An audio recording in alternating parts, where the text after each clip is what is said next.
All right. Thank you, everyone, for joining me. I believe it's morning in Kiev, where most of you are. So thank you, Anton, for having me here.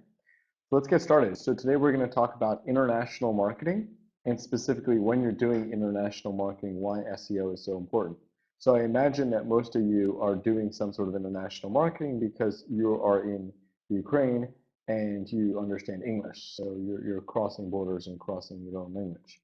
So about SurveyMonkey. So SurveyMonkey is the world's largest survey platform. Every day we have 3 million survey responses. So that comes out to about 22 survey responses per second. Thousands of people are signing up with us every day. So that's 17,000 people are signing up with 90 million unique visitors. And interestingly, we have almost 1 billion page views per month.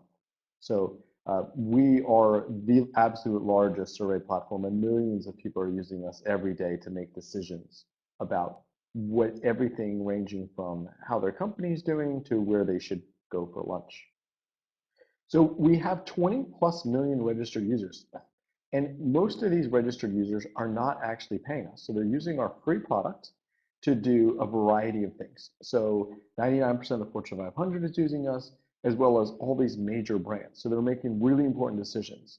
And this crosses every single space. So we have everything from large brands like Bank of America and Volkswagen using us to run their customer satisfaction surveys, down to academics at Stanford and every other large university in the world using SurveyMonkey to discover insights and make decisions based on those insights, and to learn what it is that they need, the KPIs to make whatever business decisions they need. And finally on this, so we're a global company, so our site is translated into 16 different languages, and in all these languages we have absolute customer support. Our product is translated, and everything we have is available in these languages. So we're serving people all over the entire world. So we accept currency in 55 languages. Our surveys can be conducted, I believe, in 60+ languages, and our actual site is translated into 16 languages. So we're all over the entire world. We have customers in every single country that America can do business with. We're an American company. And on top of all that, SEO is really what drives all that growth. And now let's talk about word. So SEO is a free channel, and I imagine all of you are marketers, so you know the different areas of marketing. And SEO is a way of generating free traffic to your site that you don't have to pay for, that you don't have to use advertisements to get people onto your site. And when you're going global and you don't want to start marketing in every single country, SEO is a great entrance to that. So here's a quick chart of internet growth around the world. So internet traffic or internet usage has been growing tremendously. In 1996, when the internet first was popularized, 66% of all internet users were in the US.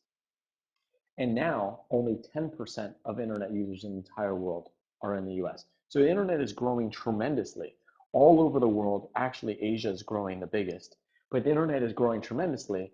And here's a graph of where all these internet users are. So in order to reach all these people, we need to do a lot more than traditional marketing. You need to go out and you need to have your site available, and you need to be able to speak to the languages of what people are looking for and allow yourself to be found. Now, this is very interesting to me because I'm an American and I speak English, and most things happen in English, at least as I can understand. All websites were in English.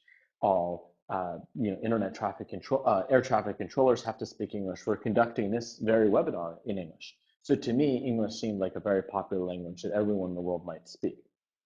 Fascinatingly, only 13% of the entire world speaks and understands English. 6% of the world speaks and understands English from a native standpoint. So they live in the US, they live in the UK, they live in Canada, they live in Singapore.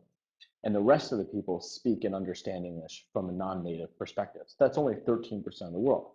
To put that into perspective, a quarter of the world lives in China. So very little, about 15% of the world lives in China. So in that perspective, not that many people speak English. And here's how it actually looks. Okay, so English is only the third most popular language in the world. So Mandarin is tremendously popular. Mandarin is the largest language in the world, and Spanish is the second largest language in the world, and English is third. Now, why does this matter? Well, let's have a look at what's happening in Spanish. So I searched the word shoes on Google in English, and there are 721 million results. That's a tremendous amount of results. Now I searched the exact same word in Spanish, zapatos, on google.com.mx, and there are 49 million results. So for those of you that aren't as good as math, as a calculator, I have that number for you. So there's 15 times more content in English for the word shoes than there is in Spanish. Yet, there are more people in the world that speak Spanish than speak English.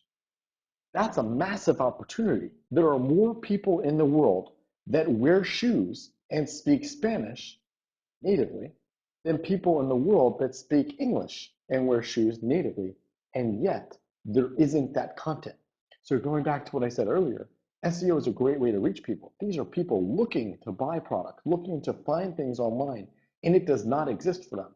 They're out there, they're looking for your product, and you don't have to pay for it. All you have to do is be there. Now, you may be thinking to yourself, well, that only matters for mobile and desktop. Everything is going mobile. In this past year, there are more mobile searches happening on phones, or more searches entirely happening on phones than are happening on the desktop. So in that world, don't you think SEO shouldn't matter as much? Well, let's have a look at that. So there are 1.4 billion monthly active users on Facebook. So in a world where you think mobile's first, we have to look at Facebook. Facebook is a mobile platform. People spend almost 4 hours a day on Facebook. I don't spend 4 hours a day on Facebook, so that means I'm bringing down the average. So some people are probably spending an entire day on Facebook. So there are 1.4 billion monthly active users on Facebook. Now let's look at Google. There are 1.4 billion activated Androids in the world. So there are more, or just about the same amount of Androids as there are Facebook monthly active users. And these are people that are not just using an app like they are using Facebook. They're using a device that has Google built into it. Everything about that device is Google and search. And in that world, Google's absolutely not losing. Android is the Trojan horse that is allowing Google to continue to own search and take over the internet and continue to own the internet. So when you think about mobile, Google's absolutely not using. And if you look at the bottom, any company will always have an about page about their products. So you can do this right now. Go to google.com/search/about, and the product that Google talks about as what is search is the search app. The app that is on your phone that allows you to search the internet. It is no longer the website google.com or Google. Wherever you are that allows you to search the web. It is an app on the phone. So in this mobile world, Google's not winning. Google's not losing. They are winning. And just to finally put this in a little bit different perspective, this is a map of the largest websites, the most popular websites in each country in the world. As you can see, red is Google. Red is the most popular website in nearly every country in the world. Those of you that are in Ukraine or in the area of Ukraine, Yandex is fairly popular, but everywhere else in the world, Google is the most popular website in the world. A couple places Facebook is, but Google is still the most popular website in the world. So regardless of what we think about mobile and mobile searches and mobile penetration, Google is still winning this world, and SEO is absolutely still important. Now let's talk about how we can take advantage of this and understand more about it. So the most important thing you will ever hear about Google and SEO is that SEO is not about gaming anything. It's about being there for the user and understanding the user and creating what the user is looking for. To put that in one word, it's about intent. Understanding what the user wants and meeting what the user is looking for. And Google's trying to do that. So we can no longer stuff a page full of whatever we want to gain the index. We have to match what Google thinks the user wants. Google's going to rank what the user wants and surface the content the user wants, regardless of how many keywords there are. And let me demonstrate this to you. I searched for the word online survey in the US on Google, and SurveyMonkey is ranking #1. Now I search the word online surveys in the US, and Google's ranking #1. So I searched the singular version, online survey, the plural version, online surveys, Rankings don't change. Google's still number one. Now let's go to another country. Now what you have to understand is Google is looking at intent on a variety of bases. Where you are, what device you're using. So now we're going to go to the UK. Search the word online survey. Google SurveyMonkey is number one. Now let's look at the plural version. Search the word online surveys. And SurveyMonkey is no longer number one. We're number 9. You can't see that because I couldn't fit that on the screen, but we're number 9. Now, why is that? In the UK, when people search the plural version of online survey, they are looking for websites that allow them to get paid for taking surveys. The intent is different. So regardless of the fact that SurveyMonkey is the most popular survey platform in the world and has literally millions of links pointing to us, uses the word online survey everywhere possibly on the page. For anybody that cares about PageRank, we have been a PageRank 9 forever. We have every website linking to us. We still cannot rank number 1 in the UK because the intent for that query does not allow us to rank number 1. So the most important thing you can ever understand about SEO is that Google is all about ranking for what a user is looking for at that moment, right when they're conducting that search. So what changed? So initially, it was all about keyword stuffing. So for anybody that remembers America Online, AOL, you were allowed to own a keyword. Certain sections of AOL site were ranking for the word car, or word browser, or word vehicle. It was all about singular keywords. Users got tired of one website ranking on an entire category, so they started conducting long-tail searches. So searches got a little bit longer. And again, people were stuffing that and gaming it, and they wanted to find even more websites. So the queries got longer and longer. So they started adding not just a microwave, not just a microwave oven, but they want to buy a microwave, giving more intent based in that search. Now, we live in a world of mobile. There's Google Now, and there's Siri. So people no longer have to type out a query and look at long-tail searches. They can say whatever it is that is on their mind, and Google or Siri will now interpret what it is that they intended to say and meet that user regardless of how many words they have said, how they've said that words, or how they might have even spelled them. In this example, someone searched, "Where is Santa?" Google shows them where Santa Claus is. They can correct it and say, "No, I said Santa Maria," and Google will now show them a map of Santa Maria. So they're conducting Google searches, and Google's almost reading their minds and understanding them. So in this world where you can speak to your phone and speak to Google, it doesn't matter what keywords you're using. It matters what's on your mind, what it is that you're looking for. You cannot game this. SEO is about intent. SEO is about meeting what the user is looking for. SEO is about following the best practices you can as set down by the search engine, primarily Google, and then trying to be the best website a user will want to use when they're conducting the search for what you want to show them. So now I know I made this seem very hard. So now let's understand how this works actually in real life. So I searched the word toothbrusher. There's no such thing as a toothbrusher. If I'm looking to brush my teeth, I'm looking for a toothbrush. So Google tells me that I might be mistaken. And they say, "Did you mean toothbrush?" And now they're reading my mind. The intent is I wrote toothbrusher, I want to brush my teeth. They're just going to say, "Did you mean toothbrush?"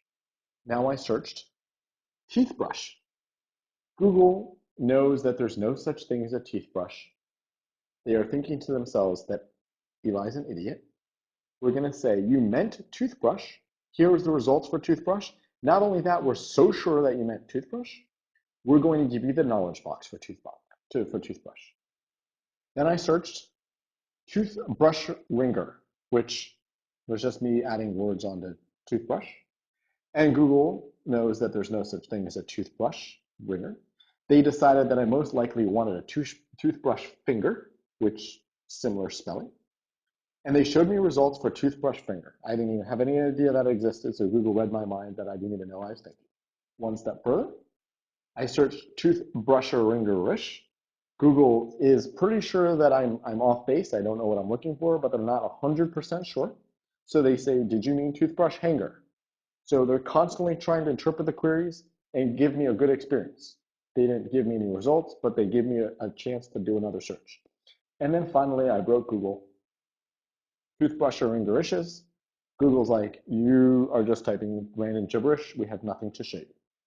So every time you're conducting a query, they're doing on-the-spot calculations. What it is that you could possibly be searching for. In this world, you cannot game SEO. And here's a real-world example of that. For those of you that are very familiar with popular technology lingo, people use the word platform. It's kind of like the sexy version of software. So they don't say, well, I don't design software. I'm a platform engineer. Or this is not a software as a service, it's a platform as a service. But those of us that are in the know, we know that that's just software. It's another word. Well, guess what? Google also knows that. So I search the word online survey platform. Google shows me the results for online survey software. Not only do they show me the results for online survey software, they bolded the word software. So right there in the results, I hope you can see this on your screens, the word software is bolded. Now, typically Google bolds a word when you have searched for that word. In this case, I did not search for the word. I searched for the synonym of the word. And yet they bolded the word because they know what I meant. And then here's another example. This is a Singapore example. The MTR is the version of, or it's the subway in Singapore. And the MRT is the subway in Singapore. The MTR is the subway in Hong Kong. So I searched MTR schedule Singapore, totally messed that one up. Google comes back to me and says, did you mean MRT schedule Singapore? And now look at the word they bolded. They bolded the word bus. They knew MTR or MRT is public transportation. They knew I was looking for public transportation, and they bolded the word bus as if I searched for it. So they're reading my mind. They're finding my intent and giving me a good experience. And finally, Google's pretty creepy. So here's some searches I did where I was looking for University of, and based on my past queries, search University of, they show me different Google suggest results. So they're trying to understand what it is that I could possibly be looking for, and I think I've stepped through them right here. So I searched University of Delaware, search University of as blank. They give me all the most popular searches for people that searched University of. Search University of Miami. Now they tell me what I could possibly be looking for if I search University of Miami. Now I search University of Miami, backspace it, open up a new browser, and they tell me what I should be looking for based on the fact that I previously searched for University of Miami. Search University of Miami in Ohio and backspace it, close my browser, opened up again, and now they're showing me universities similar to that. I don't know if any of you are familiar with these universities, but they're similar to University of Miami geographically. And then I went to the West Coast and searched University of, and it showed me West Coast of the US schools. So based on my location, they're trying to give me totally different results. In this scenario, you also can't game things. Doesn't matter what you're linking, who's linking to you, if Google doesn't